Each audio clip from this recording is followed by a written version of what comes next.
హన్మకొండ జిల్లాలో Congress MLA Nayani Rajender Reddy camp కార్యాలయం ఎదుట ఉద్రిక్త పరిస్థితులు నెలకొన్నాయి. తమ భూమిని కబ్జా చేయడానికి కాంగ్రెస్ పార్టీ నాయకుడు బొంత సారంగపాణి ప్రయత్నిస్తున్నారని ఆరోపిస్తూ ఓ బాధిత కుటుంబం పెట్రోల్ బాటిల్ తోటి ఆందోళనకు దిగింది. పలుమార్లు అధికారులకు ఫిర్యాదు చేసినా తమకు న్యాయం జరగలేదని ఆవేదన వ్యక్తం చేస్తూ కుటుంబ సభ్యులు ఒంటిపైన పెట్రోల్ పోసుకుని ఆత్మహత్యయత్నానికి పాల్పడ్డారు. అయితే అక్కడ ఉన్న పోలీసులు స్థానికులు వెంటనే అప్రమత్తమై వారిని అడ్డుకోవడంతో పెను ప్రమాదం తప్పినట్లయింది. తమ ఫిర్యాదుపైన అధికారులు వెంటనే స్పందించి సమగ్ర విచారణ జరిపి న్యాయం చేయాలని బాధిత కుటుంబం డిమాండ్ చేసింది.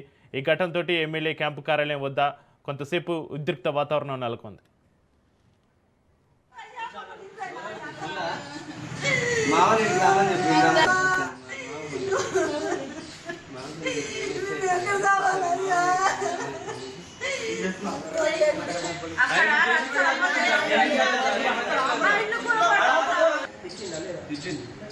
అది ఏమంటే మాకు సపోర్ట్ ఉన్నాడు మేము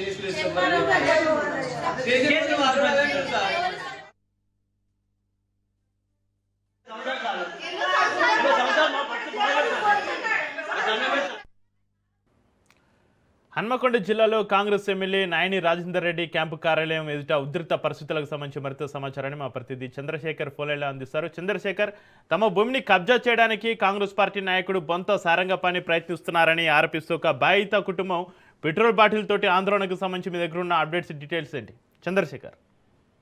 చక్రి, ఇది వరంగల్ పశ్చిమ ఎమ్మెల్యే నాయని రాజేందర్ రెడ్డి క్యాంపు కార్యాలయం ముందు బాధిత కుటుంబం పెట్రోల్ బాటిల్ పట్టుకొని యత్నానికి ప్రయత్నించారు. ఇది 2 రోజుల క్రితం జరిగిన ఘటన. కాకపోతే ఇది బయటికి రాకుండా ఉండటానికి కాంగ్రెస్ పార్టీ నాయకులు దీన్ని తొక్కిపట్టడం జరిగింది.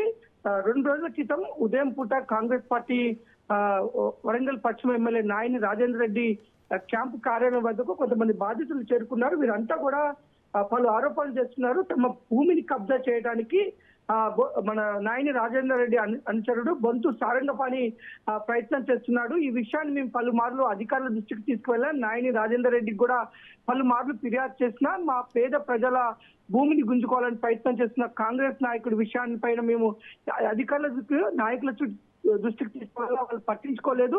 అధికార పార్టీ నాయకుడు కావడంతో ఆయన అందరూ కూడా అతనికే వత్తాసు పలుకుతున్నారు. దీంతో బొంతు సారంగపాణి మా భూమిని కబ్జా చేస్తున్నారని అడ్డుకోపోయిన మహిళలపై దారుణంగా కొట్టడం జరిగింది. కొట్టినాక కూడా ఎలాంటి అధికారులు చర్యలు తీసుకోలేదు. బొంతు సారంగపాణికి పైన చర్యలు తీసుకోవాలి, అయినా తీసుకోవట్లేదు అనే ఆవేదనతో మేము ఆత్మహత్య శరణ్యం అంటూ వారు 2 రోజుల క్రితం క్యాంప్ ఆఫీస్ ముందుకు కుటుంబ సభ్యులందరూ కూడా పిల్లలతో సహా వచ్చి ప్రతి ఒక్కరి చేతిలో పెట్రోల్ బాటిల్ పట్టుకొచ్చి మేము ఆత్మహత్య చేసుకుంటాం, మా ప్రాణాలు ఇక్కడ తీసేసుకుంటాం. అధికార పార్టీ నాయకులు అరాచకాలు రోజు రోజుకి పెరిగిపోతున్నాయి. పేదల భూములపై కన్నేసి దౌర్జన్యంగా గుంజుకుంటున్నారు, అడిగితే దాడులు చేస్తున్నారు. ఒక మహిళని చూడకుండా ఆ బొంతు సారంగపాణి ఆ చేతిలో ఉన్న పార కట్ట పట్టుకొని దాడి చేసినా కానీ అధికారులు చర్యలు తీసుకోవట్లేదు. కాంగ్రెస్ పార్టీ నాయకులు ఈవెన్ ఎమ్మెల్యే కూడా సారంగపాణికే ఒత్తాసు పలుకుతున్నాడు. మాకు న్యాయం జరగాలి, లేదంటే మేము ఇక్కడే చనిపోతామని చెప్పి పెట్రోల్ బాటిల్ తో ఆత్మహత్యానికి పాల్గొనడంతో అక్కడ ఉన్న పోలీసులు వెంటనే స్పందించి వారి దగ్గర ఉన్న పెట్రోల్ బాటిల్ తీసుకొని న్యాయం జరిగే విధంగా చేస్తాము అని కొంత హామీ ఇచ్చేతే ఒక వివాదాన్ని సద్దు మరిగేలాగా చేశారు. ప్రస్తుతం ఇది 2 రోజుల తర్వాత వెలుగులోకి రావడంతో ఇప్పటికైనా బాధితుల పక్షాన అధికారులు న్యాయం చేయాలి. ఒక మహిళని చూడకుండా దాడి చేసిన బొంతు సారంగపాణిపై చట్ట ప్రకారం చర్యలు తీసుకోవాలని చెప్పేసి ప్రజలు డిమాండ్ చేస్తున్నారు. Chakri, right, thank you Chandrasekhar.